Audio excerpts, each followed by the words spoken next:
Because, silly girl. Peaches. Come here, Peach. Come on up, Peach. Come on, Peaches. Give me the foot. Okay. Come on. Now we got a Peach. Now we got a Peach.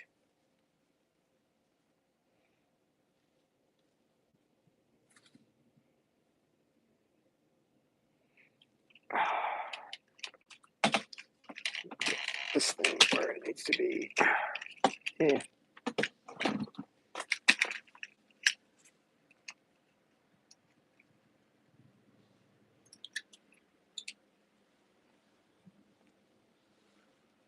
Hey, Peach. Move. Move. Why is it when you try to move something, it just won't go? Move. It's caught on the plastic. There we go. There we go. That's better. Let's see. No.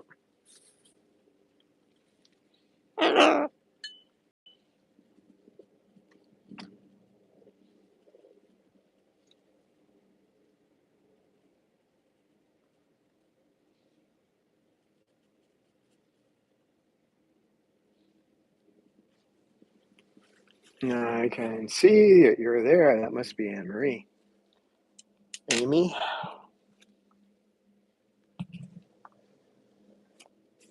Yeah, hello. Peaches, can you say hello? Hello? Hello.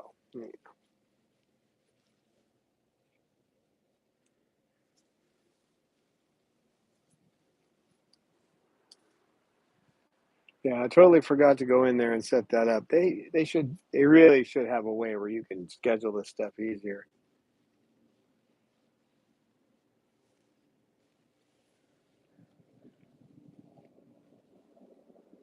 Oh, so it actually uploaded the picture this time. I had to switch it to automatic so it would choose the right format for uploading the picture. Yeah.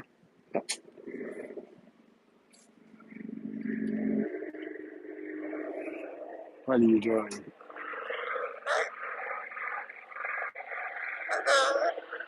Hello, Peaches. Hi, Eliza. Peaches, can you say hello? Can you say it louder than the war machine going over our heads? Maybe? Hey, Kaisei. You're back.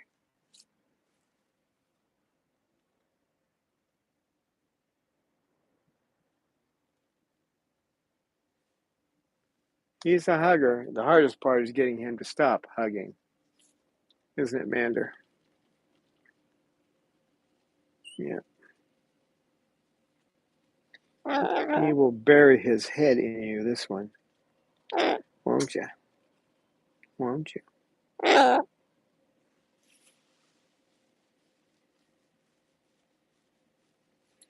Snowbird. We've got a snowbird here, better known as Snowball. Yeah.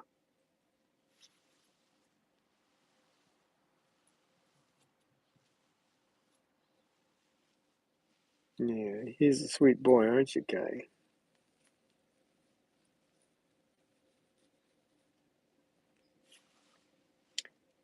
But he definitely should have the name from Monty Python's Holy Grail, Robin. Brave, brave, brave Sir Robin.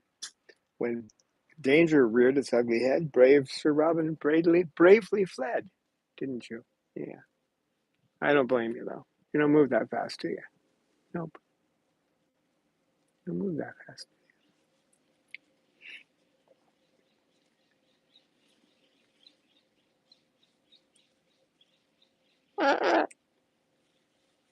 Oh, Jerry, he doesn't care what you call him, as long as you call him over to pet him. He will let most people cuddle him, no problem. He just doesn't like when you stop petting him, he runs away. But don't you, big boy? Hey, Falcon Sue. Hello, Peaches.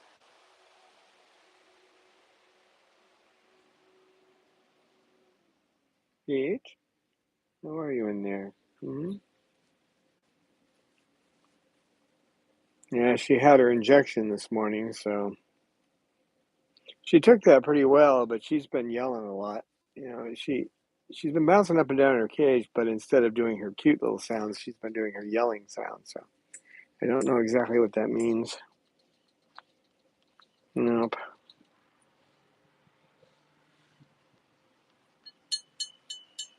How come you're yelling, huh, girl?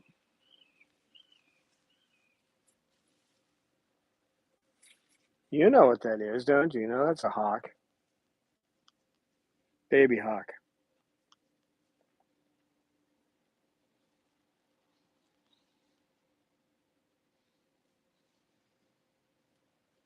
Yep, that's right, Eliza. Nothing beats a cockatoo snuggle. I'm being snuggled right now.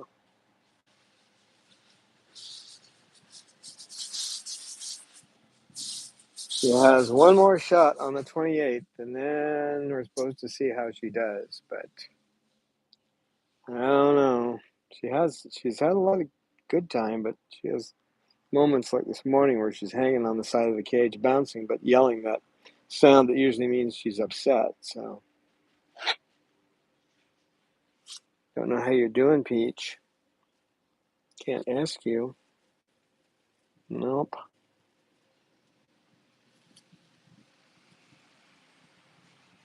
There's a whole thing behind his name, and when I was at the vet, they were laughing, going, "Why would you name a bird salamander?" And I said, "Well, if you'd had some, classes in European literature, you might have read E.T.A. Hoffman's *The Golden Pot*, um, *Der goldene Topf*, and there's a land of salamanders, which is, in order to get there, you have to inscribe some things in a book, but whatever you do, don't blot your copy.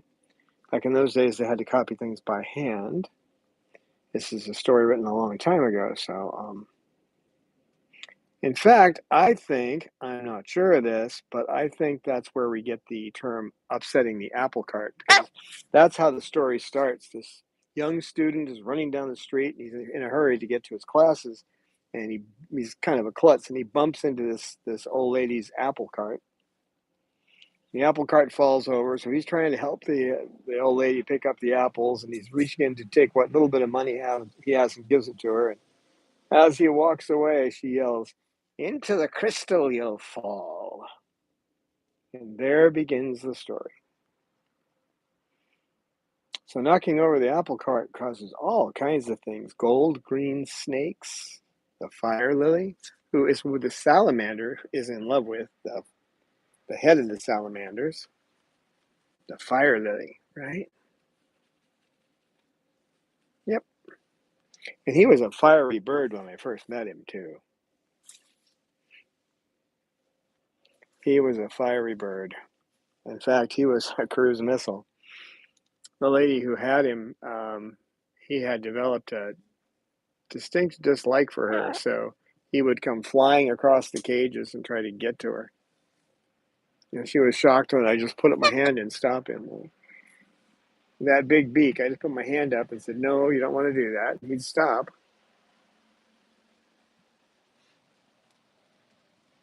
A different time in your life, wasn't it? Yeah. Oh, Eleanor's here. Hello, Eleanor.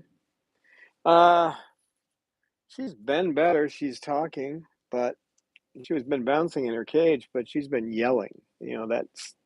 That sound she makes when she's unhappy. So, oops, sorry, not like that sound. Her droppings are still about the same. She has one more shot. She got a shot today. She gets another one on the 28th. And after that, it's get an appointment and wait and see and get an appointment and see whether there's any improvement. But she has to be, she has to be enjoying her life too. So we'll just have to see what we teach. If you're spending your whole time yelling, I don't know what to say about that. But you look okay right now. Yeah, you look okay right now. And again, she can't preen herself, so I have to preen her. So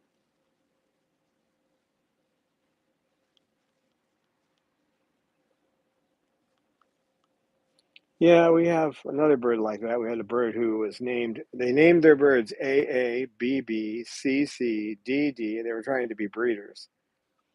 And the story I heard is they got rid of him because he wasn't laying eggs. Yeah. High IQ, those people. But oops. So we were told he was female, so his first name was Cecilia. Trying to keep the CC so I'd recognize it. And then when we found out he was male, which didn't take too long, DNA tests are only like, you do them yourself, they're $40. So found out what he was and changed his name to Cecil. And he's been Cecil ever since. I think on our workplace, for those people on Patreon, we have a video where I'm calling him Cecilia from those days when he first came here. But this one she gets impacted feathers because she needs to be preened. So I'm actually preening her right now because she has a mass of feathers that haven't opened up. And unopened feathers have a tendency to do weird things to the follicle because it's like having a nail stuck in your side. I know, that's a sensitive one, so that's probably trying to get impacted. I'll have to come back to that one. I just touched a feather, just barely touched it, and she barked at me, so my first goal there is to open up the feather as much as possible so that I wonder who that is. I've never heard that sound before. Sugar, what are you doing up there? Says yelling at me.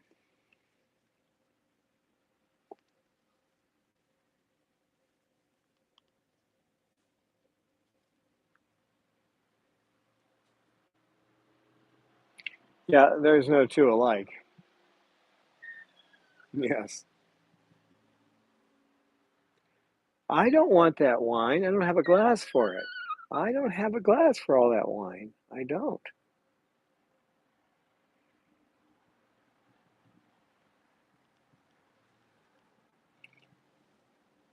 Rock ein Glas. Yeah, I need a glass. I do. Hmm?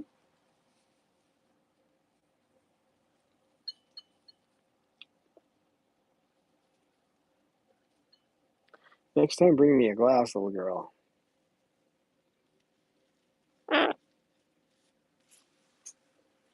Yeah, so her state is still kind of, we're just waiting to see what happens.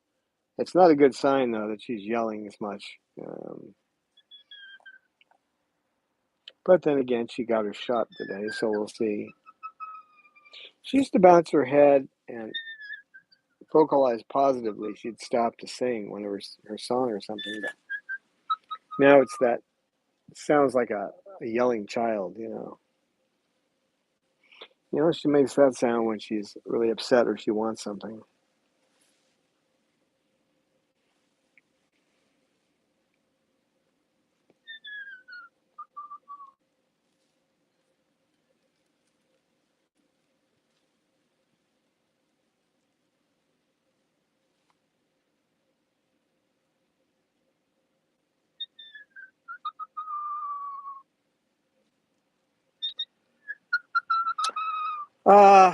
Okay, Kaisei. Hey, Don. I have a question. Do you think it is a good idea to put small parrots middle-sized parrots and cockatoos in one room to let them play freely. It all depends on your ability to keep track of things, okay? If you're good with restraining them and keeping them from getting after each other, it depends on each bird and your competence with bird training and getting your bird's attention. I can call any bird's name here, and sometimes they'll ignore me. I can tell they're listening, but most of the times they'll turn and look at me when I call their names, and the other birds won't. So they're all smart enough to know that. You have to know each individual bird and work with them. So if you're going to do that, I would start slow. Put 2 birds in, and then see how that goes, and then 3, and see how that goes, and 4, and then build up to having them all in the room. But I would also make sure that you have your skills going, that they are paying attention to you. You've done the calm attention where you've got them. You can do this right through the bars of the cage or when they're sitting on a perch. Just get them to look at you for a second and then say good, or use whatever cue you use. I use good. 2 versions of it, quiet and then loud. To let them know, and then hand them whatever their favorite treat is, a single sunflower seed, a little bit of peanut butter on a craft stick, whatever it is, to reward them for it. And when you know the birds are paying attention to you, you can call them and get their attention. It's a lot easier to break up situations. You have to be careful too not to get birds to get mated to each other, because if they're mated to each other and somebody tries to break into the relationship, that can breed violence. It doesn't do much of that in the wild, but these guys are inept. I mean, they don't know how to do basic things. Sugar doesn't know how to preen, okay? She knows how to flap her wings, but she doesn't know how to fly. So I would love...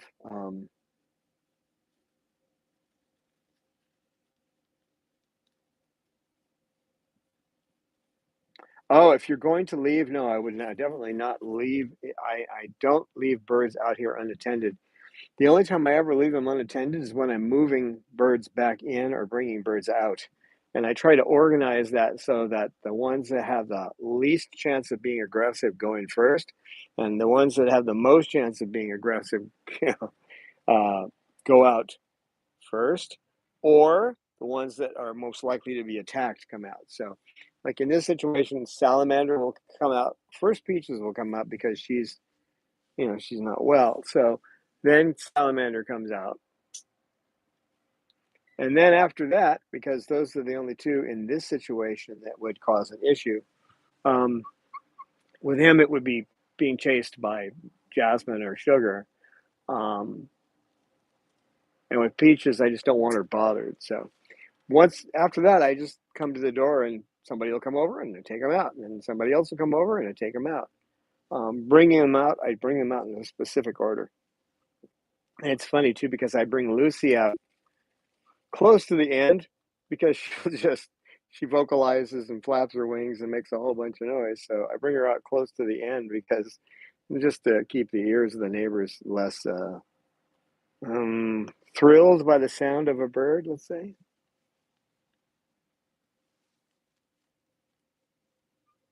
Yeah, it's just, these guys don't know how to live in a flock. And if they're different species, they have different innate behaviors. Parrots don't have a lot of innate behaviors, but they're a little different from species to species. So, hi, CZ.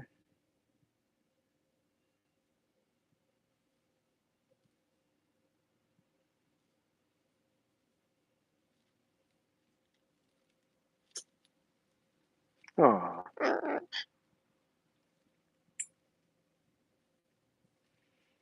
a fig tree. I have a story about that, leaving just one bird alone. It was really pretty strange, but one of the times that Babalu was rehomed, it was rehomed 8 times in 11 years. So um, it was this guy who had a computer business, and he left Babalu in the room, and it was gone for an hour. Well, when he came back, all the keyboards had their keys off. I mean, the place was a total disaster, and And it's funny because the place that rehomed him didn't even chide him for it. I mean, I would have looked at him and said, you have to be pretty ignorant to leave a bird who will want something to do in a room where there's all these things to play with, especially a Triton. Actually, yesterday she was doing pretty good. She's gotten to this thing where she gets on me and stays quiet.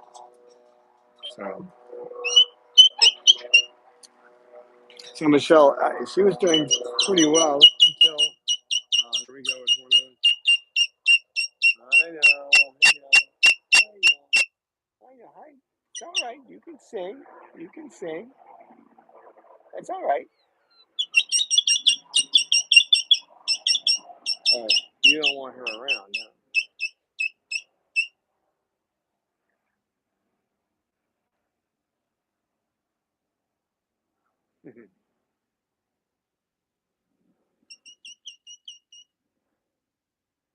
Oh yeah, printer ink. He tore the printers apart. He did. But I mean, what do you expect? What? You want down? Oh, okay. Well, that was a little louder than usual, so I didn't know. Oops. Hold on. Trying to get you down here. Here you go. There you go.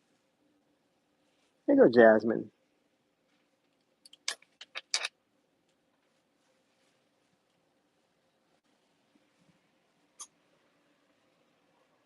I know you're upset with me. I know.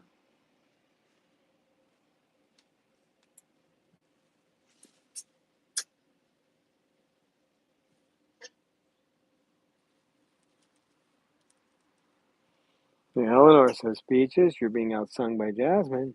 You want to sing a song? Peaches, you going to sing a song?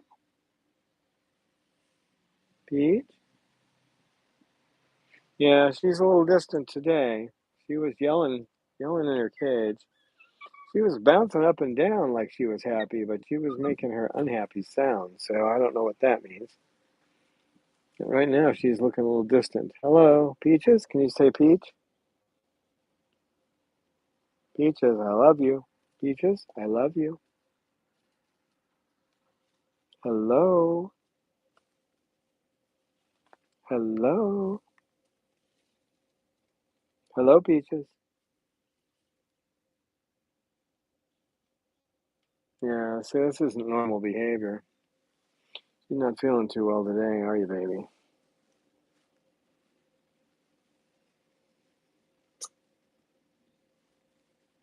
Poor Peach.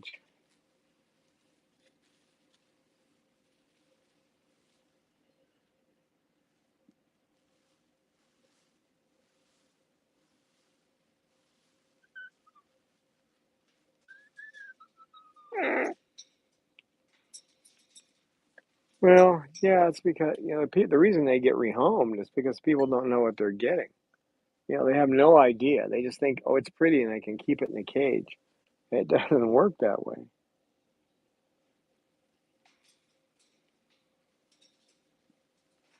And of course,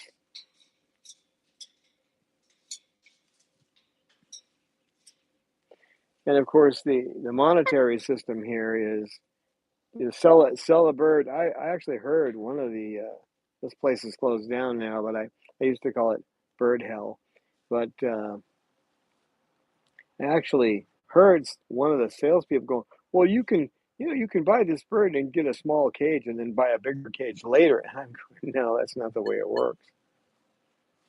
They were talking about getting this bird a cage that was so small that it couldn't even flap its wings.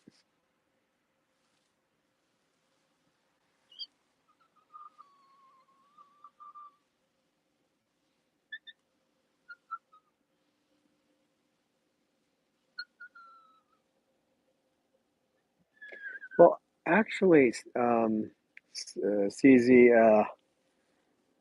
Cecil doesn't bite often. He did sort of out of the blue, and I know nothing ever happens out of the blue, but I was out of the room while I was moving birds for just 1 minute, less than that probably, and he bit Jasmine when she was trying to get off the net that I have in the socialization room. Normally, what he does is torture birds. So he will run around and like shove a toy at them, and it frightens them, and they run away. He likes to watch them run away, I guess. That would be my guess, because that's what happens. They run away, and then he runs back and looks all happy, and he does it again. You'll see some of that once this mating season thing dies down a bit, if it does. Seemingly going to last forever. Hi, Jazz. Hello, Jazz. Jasmine.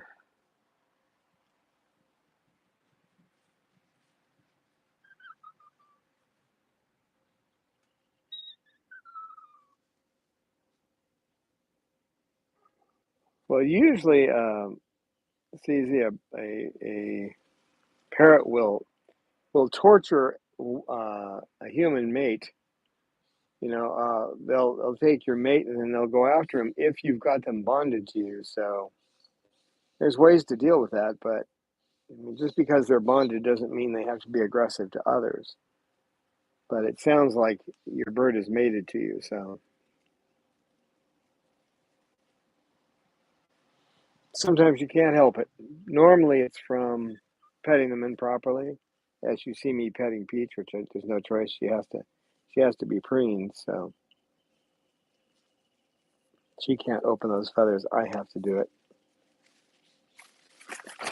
Whoa, where you going, Jazz? Man, I wouldn't hold on to that. That won't hold you.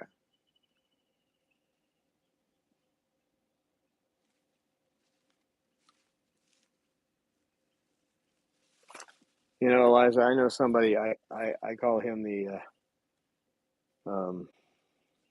polyamorous, because every bird that gets near him, he does just the right things to get them bonded. And it's just,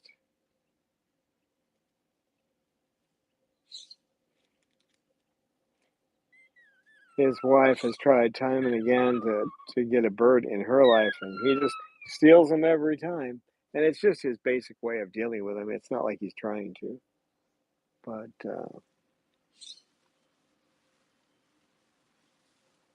hey, you, what are you doing down there, Jazzbird? Jazzbird, Jasmine, what are you doing? What you doing, you big ball of fluff, huh?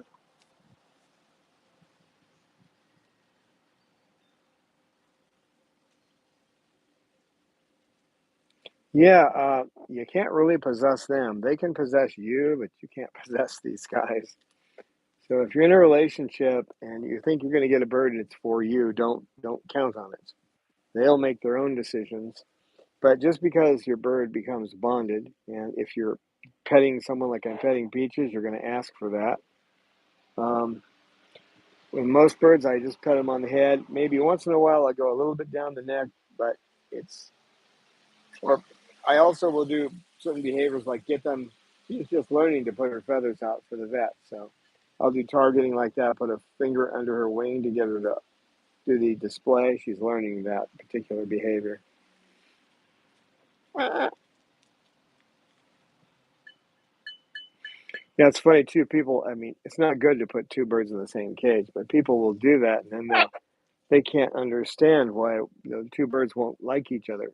Well, just pick two random people off the street and stick them in a room and see what happens. They're smart enough to make their own choices. Salamander is keeps trying to he keeps trying to be close to sugar, and she won't have anything to do with it. And if he keeps it up for too long, she'll chase him. So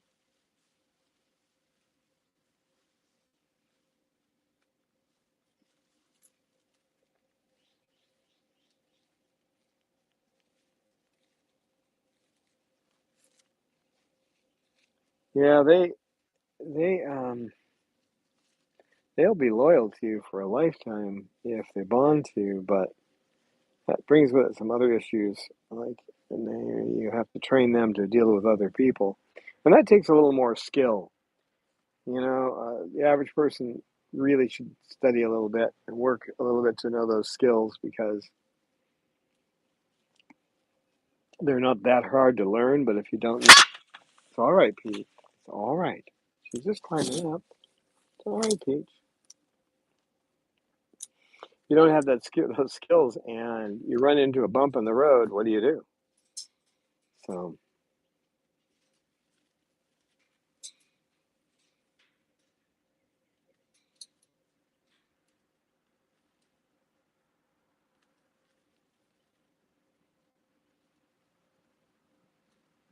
just reading the notes here.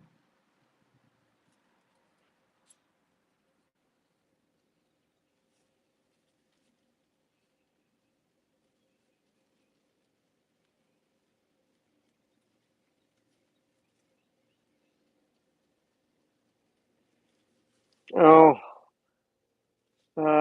Michelle, my health is, it's okay for today anyway. My my foot with the heel spur isn't bothering me much. I got a special kind of brace that you can put on so that when I have to stand and do the dishes, I don't actually have to stand on my foot. That helps.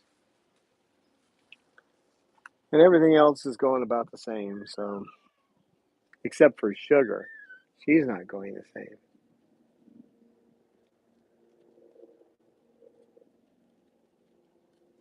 Thanks for asking. My health was kind of important to some of these birds, even the sugar bird. What kind of wine is that? Cabernet? Riesling?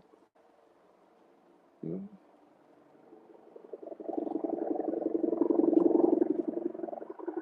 Spätlese?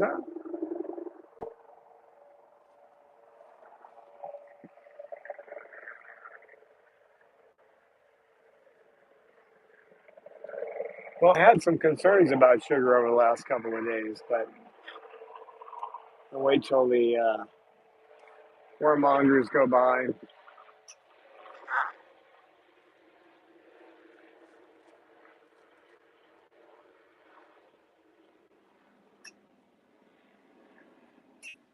There we go. She had her droppings didn't look quite right, but they're okay as today. I got to watch her. Her weight's okay, and she's been pretty needy. So you wonder if it's you always wonder if that's behavioral. But I mean, her weight's okay, or as long as her poop remains okay, then there's nothing to worry about. But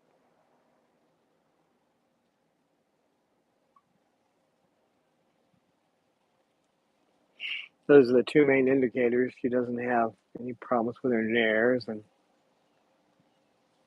her mobility is good. Although she seems like she doesn't move around, she does.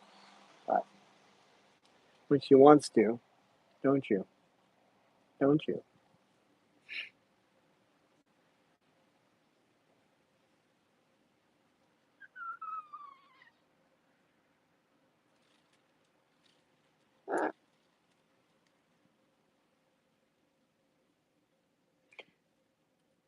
Um, Cece, yeah, they do know when I get sick, and they will treat me differently. When I was having that major problem with my foot and having hobbling around, Bob was on his best behavior for. He's still maintaining it, but he's been on great behavior since that happened. And prior to that, he was just really hard to control. I mean, I can do it, but he was just trying to get in everybody's face and being real pushy with all the other birds, and he's not doing that now.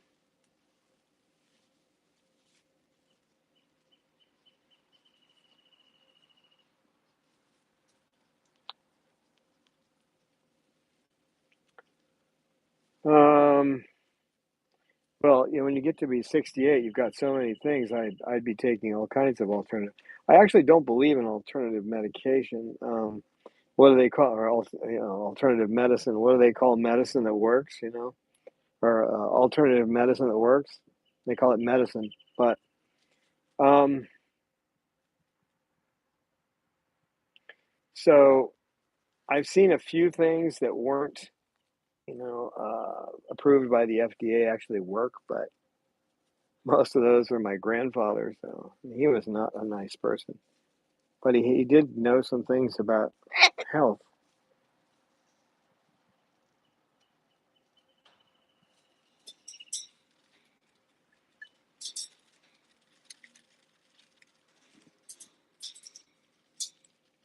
Hello, Doris.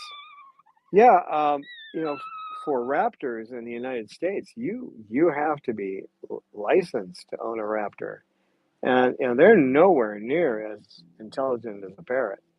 Um, I think Benjamin Franklin had some fine things to say about eagles. He did not like eagles at all. He said they steal other birds' food. They're nasty because they smell of carrion, and they. I mean, he had a huge list of things he didn't like about eagles, and maybe it is appropriate. He wanted the turkey to be the national symbol, but because they flock together, they're friendly to each other. They defend each other and that kind of thing. But none of that is true of eagles.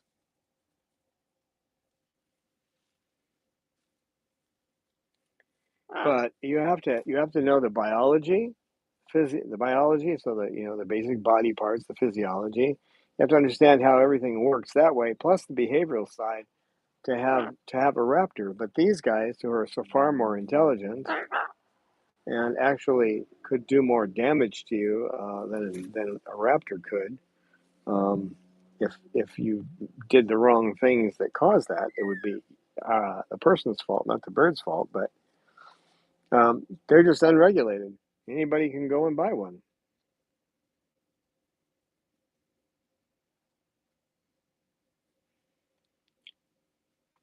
Yeah,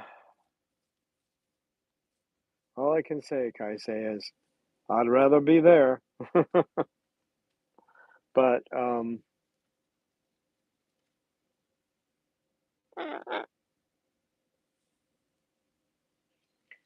yeah, unfortunately, you're in a situation where you have to self train, and they say don't educate people on how to educate themselves, which is really what an education is. It's learning how to learn. Okay, it's sparking the interest in learning, and then being able to learn on your own. And they don't do that here. All they do is like memorize this, memorize that. I think I had two teachers that cared the entire time I was going to school. So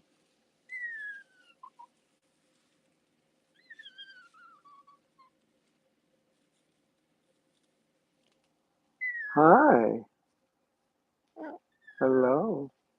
Well, there is certainly a smart as children. I know that in Austria they've done some work with the Goffins, and there are like complex locks that these guys can figure out and open. And if you give that to a 5-year-old, they're lost. A 5-year-old human. The bird goes right over and like, okay, I got to move this and this and so who's more intelligent? There's a question. And these guys don't go to war, right? They live in complex societies, and they don't, normally hurt each other. That's not something that happens terribly often. It's rare.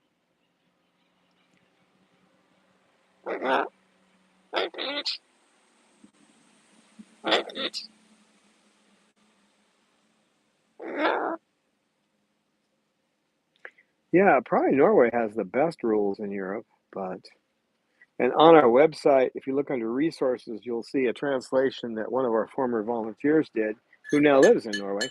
Um, that is the basic rules for conduct in living with a parrot.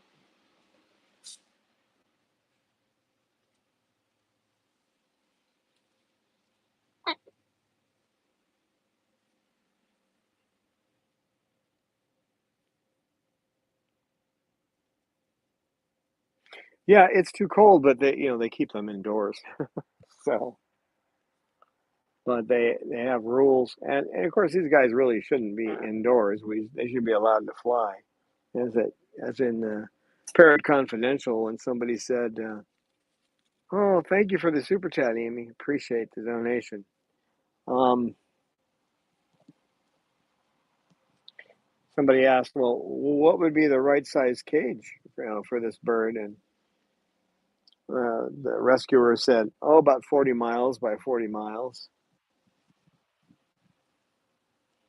and that's really the truth. Peaches, hello, hello, Peach.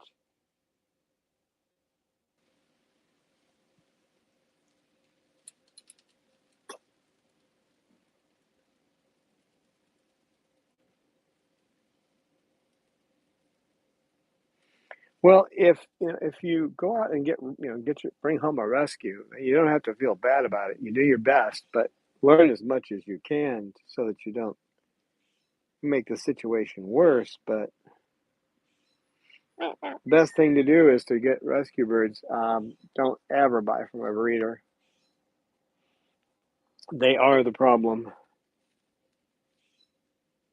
And there's enough of these birds to go around. There's no question about that. There's so many of them. I get people trying to get rid of birds all the time. That's basically it. Just can't. It's almost a lifestyle thing. They just don't fit my lifestyle anymore. It's basically what I hear. And you get a lot of lies. I think I had one recently. I think the person was lying because I sent some information for them to try to find some place to put their bird because they said they had cancer and not even a thank you. So I don't think they really had cancer. Um,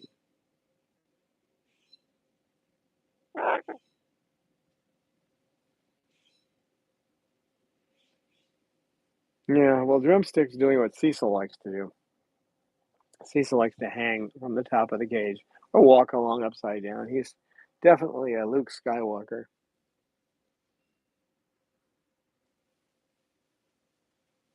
Oh,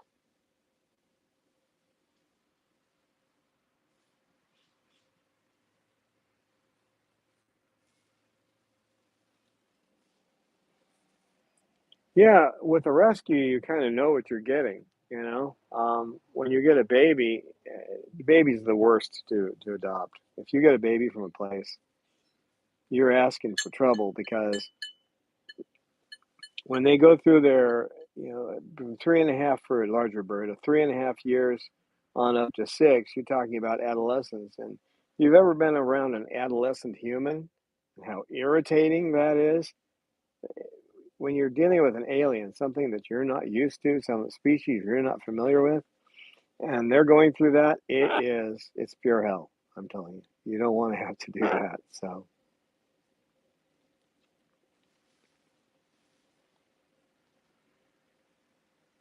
and that's important too. Like Eliza says, you need to choose. The bird needs to choose you, and that's the way it has to work. It has to be a mutual choice between you. And if you don't, if you just try to, I like the way this bird looks and take it home, you're asking for all kinds of problems there too. But if you're trained, it doesn't matter. I mean, if you're trained in what you're doing, you could bring home um, like a scarlet macaw. Now, there's nothing wrong with scarlet macaws. They're high strung though, and you need to know the species if you're going to bring one home. I know people who have scarlets and they just love them, but most scarlets. What was that all about? You didn't like the spot to sit in? I'm sorry. I'll try to grow a bigger lap. You believe that? Hmm?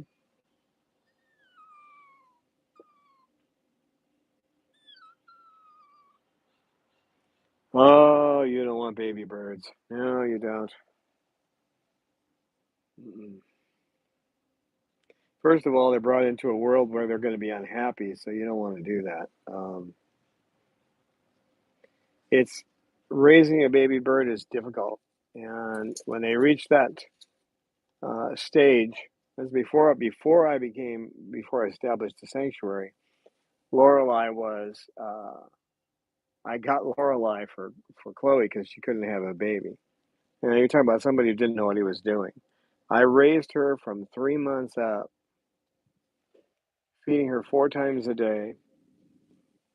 Well, also working, which was fun because I was a computer guy. So I had to make sure I got finish a computer job, come back to feed her, go back out, that kind of thing. But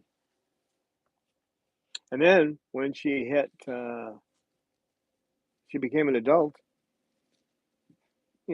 At that point, or I should say, physically adult, because they mature. The other part, the mind matures later. So, um, what's going on up there? What are you doing? Oh, okay. Um, she started plucking her feathers. So she's on Haldol every day. Without that, she'll pluck her feathers out. So That's because she was raised by a breeder. And there's nothing you can do about that. The breeder's going to, because they're not around their parents, they can't be normal. So you don't want a baby.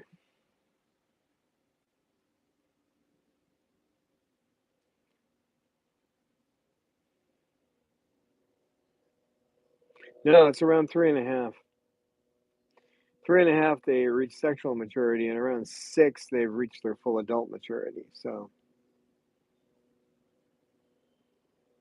for cockatoos, cockatoos become adults at 3.5, roughly.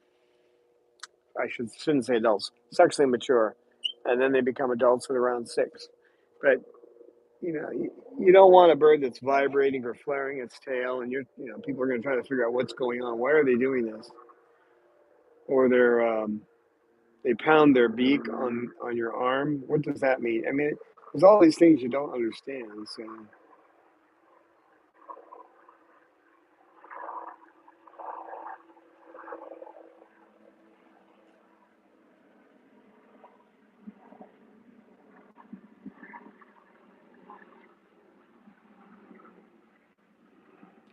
but you'll find long, good answers to all those questions in the Manual of Parrot Behavior. Some birds will be a little earlier at it, and some later. But I don't think that Lorelei was fully mature until she was 8 or 9. I mean, she didn't have what I would call fully adult behavior, right, Lorelei? Am I talking about the Lorelei? The Lorelei. Hey, Lorelei.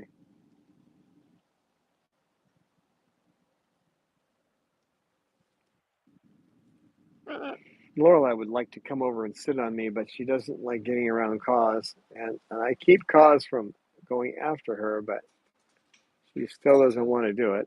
So, all right, Lorelei. Pip, pip, pip. Are you pipping at me? Oh, come on down. She does the rounds. This one. Jazzy Jazzbird, the Jasmine. She runs around and gets into this and that, and then she comes back to my lap. Yeah, she's still my baby girl. In fact, she likes to be called that. She prefers baby girl to Lorelei.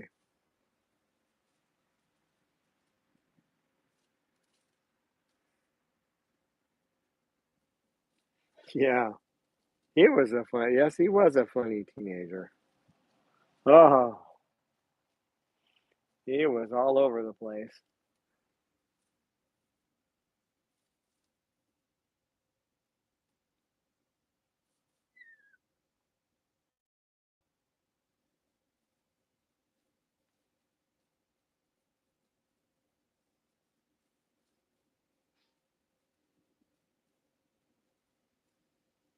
No.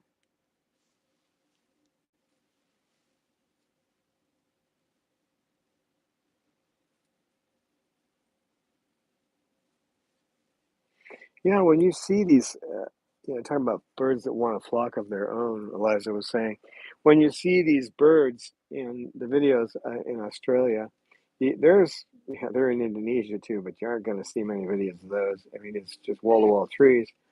But you see them and how they interact and how they live, and then you look at what they're stuck with in our world, and we just need to stop buying them from breeders. And don't buy that line from the breeders. They'll say, "Oh, we're protecting them," because they're endangered. No, you're not. They're only there to make money. And I mean, there are some people who believe that line and say it, and they're not lying, but they're misinformed. Because if you take a human being after it's conceived, remove it from the womb, put it in an incubator, grow it up in the incubator, and have it raised by chimpanzees, well, that's kind of what we're doing to these guys. They just don't have a clue what's going on. Do you know what's going on, Peach? Her eyes look a little weepy today. Peaches. You say hello, Peach?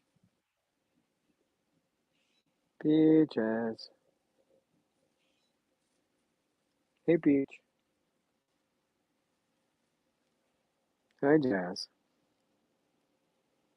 You'll pay attention to Jazz, but you're not listening to me, are you? It's all right. That was a car going by.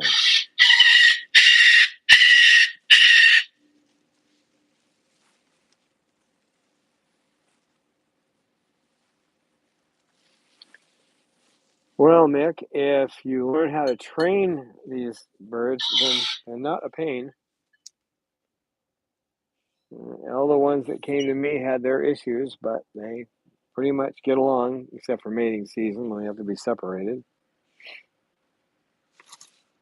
That's a lot of hard work just to get them to be the way they should be. You know. This one, they told me she bites. You know, she gets on your shoulder, she'll bite. Well, she doesn't. She'll nibble on my ear sometimes, but she doesn't bite anymore. But she's never bitten me anyway, if she ever did. They said she did, so I assume that they created the conditions that caused that to happen, but I've not seen it. I've seen her nibble on my ear, and I know how to deal with that, so she doesn't do it hard at all. But if they've got behaviors you don't want, that's what applied behavior analysis is all about. Dr. Zelig's and her Animal Training 101 online, she has a book. If you don't mind reading something terribly academic, it's the best book on the subject. If you take her course online, or you can even just take the first couple of sessions to get an idea, you will learn the techniques that make it so that you can work with any animal. I mean, she's got some of her students working with hyenas. And if you think lions and tigers are tough, deal with the hyenas. They're really aggressive. So,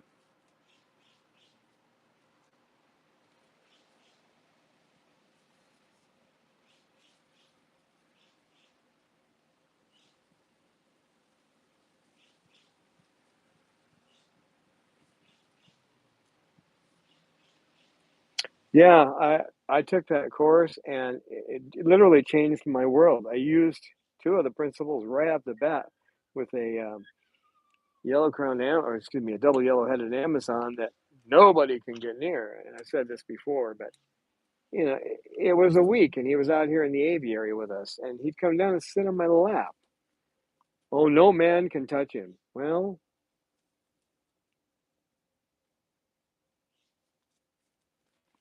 that's, and the great thing about taking that course is humans are animals. So if you want to be able to manipulate people, um, that's a great class to take because it'll teach you how. There was I know I've mentioned this one before too. There was a TV show. I don't watch TV, but I saw a clip on YouTube where this guy's sitting on the couch talking to his friend and this girl they've invited in to the house for a couple of weeks or whatever walks by and he says, could you get me a drink? Get him a Coke? And so she brings him it and he says, oh, and he hands her a piece of chocolate. And then about a minute later, he stops and he asks her something else and she does whatever he asks. This goes on 3 times and finally his buddy goes, would you stop it? He goes, and the guy kind of smiles and says, works every time. So that's the basic reward principle. You're giving someone something, a primary reinforcer, in this case it's food, to get the reaction you want. Okay, that's the reward for the behavior. So there's a whole bunch to apply behavior analysis, but when you really get down to it, you're working with reward and punishment. They don't mean the same thing that you're used to. Punishment just simply means to reduce or extinguish a behavior. They're specialized terms. And unfortunately, in common usage, punishment means to hurt someone, but that's not what it means in behavior. If you've got, let's say, if I'm punishing a behavior, let's say I have a bird that tends to like nip, and so I will do different things to extinguish that behavior. So if let's say if they turn down to nip and I twist my hand a little bit the same way they're going and they have to step back, that's punishment because I'm changing a behavior and I'm doing it in this case by removing, that's negative punishment, by removing their sense of balance. Okay. When you learn this, you want to use positive reward as much as possible, but there's a whole bunch of other things in there. And if you know them, you can reach. Now, you need to calm down, little girl. I got a vibrating bird here.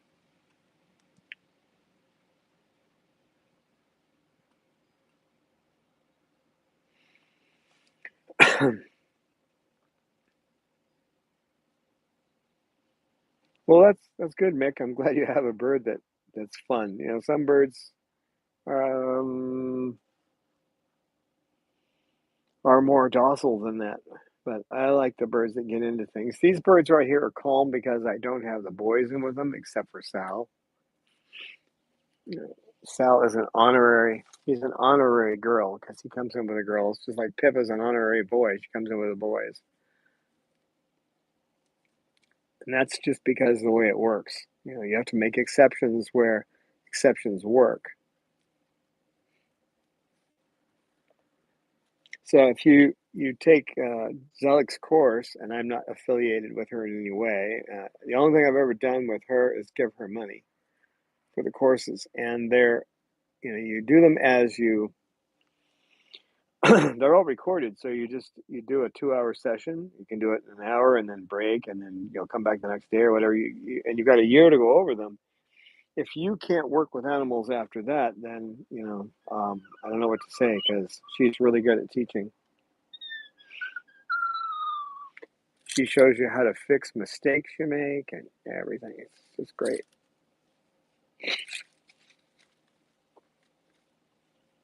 And on the academic side, Dr. Susan Friedman is taking her course hard to get into. It's mostly vets and vet techs who take that, who've had at least a couple of years of college. So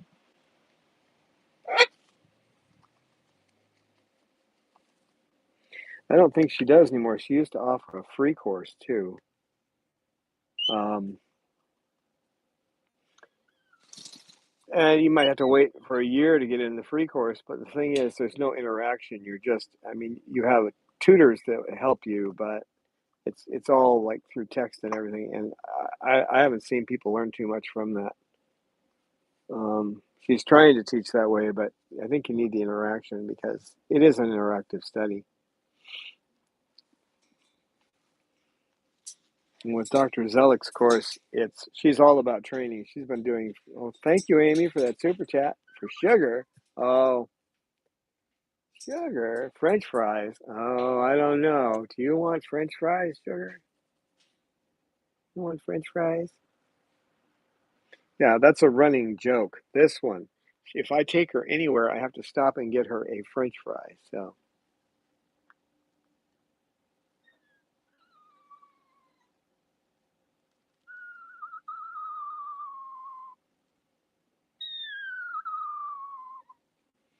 oh, Susie, I hope I can do that. If I forgot to set that so that the live chat will be included, it won't show up. It's harder to do when you're doing it just on the phone, and obviously I can't take a computer out with me. I don't have a laptop, so I have a 2015 Mac. So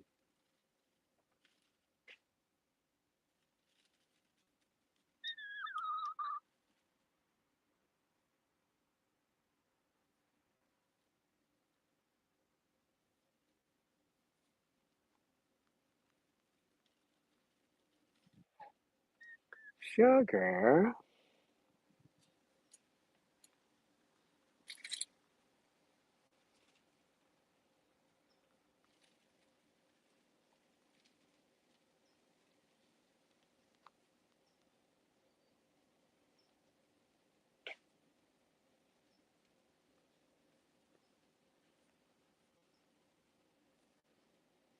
Glad to have you here, Susie.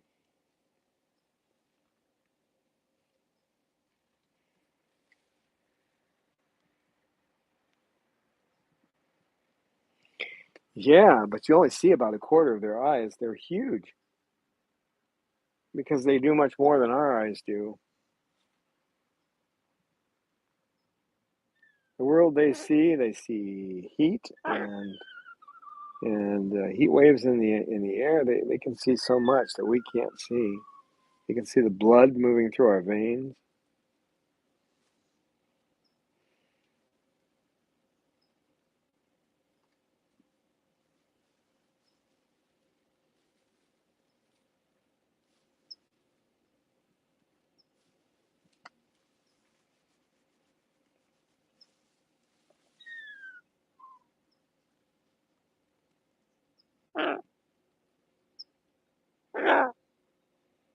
Oh, hello. You gonna talk now, Peach? Hello? Hello? Peaches. Hello? Peaches. Hello, baby. Oh, there go the wings up. Well, at least you're not feeling that bad. You put your wings up, huh? But you're talking way too quietly. Well, you could say hello. Hello. I love you, Peachy girl.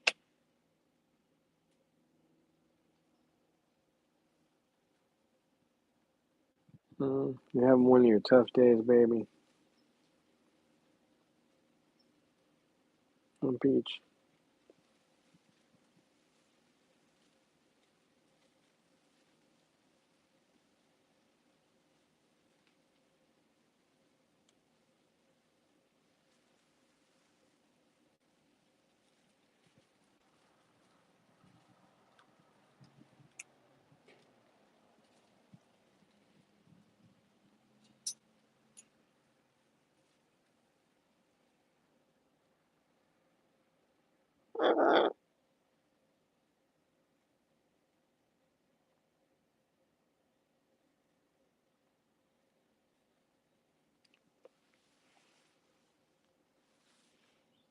Hi, Peach.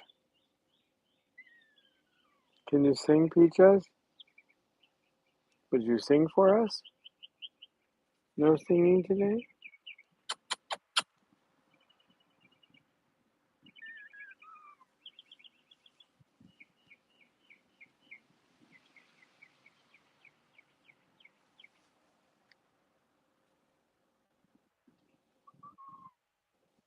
Oh, you want to get that beat. I can't rub it all the time. It's not good to get you too excited.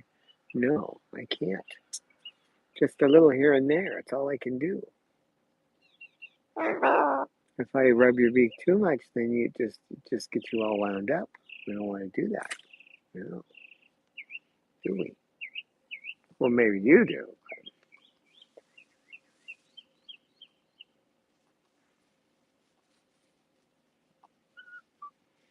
Oh, thank you, Michelle. I can sure use it. Peaches, you'll be going to the vet soon. You don't like going to see Dr. Jenkins, do you? He flips you on your back. Peach doesn't like that. No, the Peach doesn't like that. Do you, Peach? You feeling a little better now? You gotta go to the bathroom? I think so. Yeah. Step up for a sec. Put you over here. You gotta go?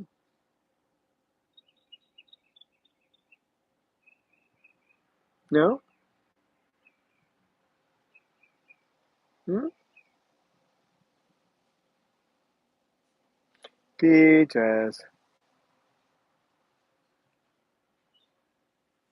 No. Okay.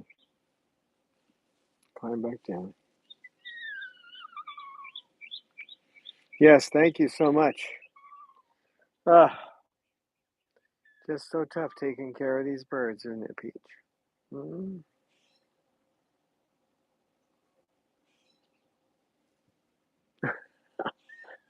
Could you look a little more desperate? Could you just look a little more desperate? Could you?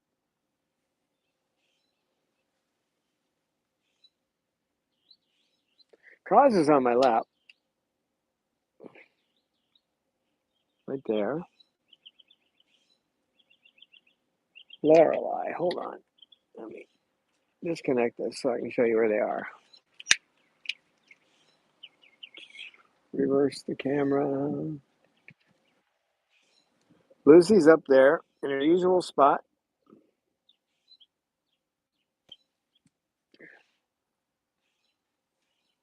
Lorelei.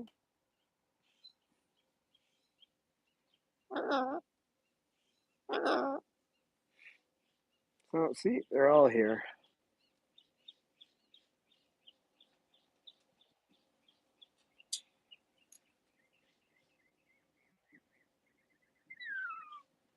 Look at that face. Look at that face. The face that could launch 1,000 ships. Yeah. Certainly launches a pair of fingers, doesn't it?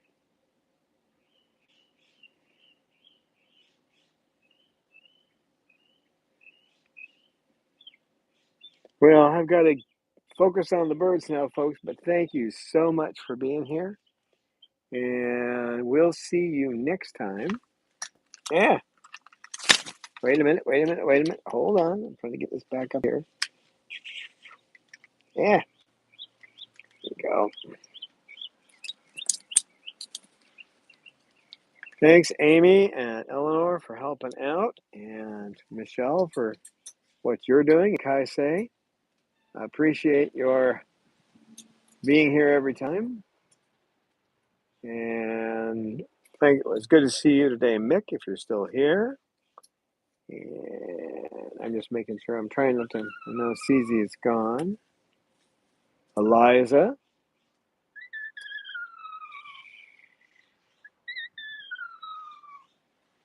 Thank you, guys. We're the heck out of here. I'm going to deal with some birds that want my attention a little more concentrated than it's been. So thanks again, folks.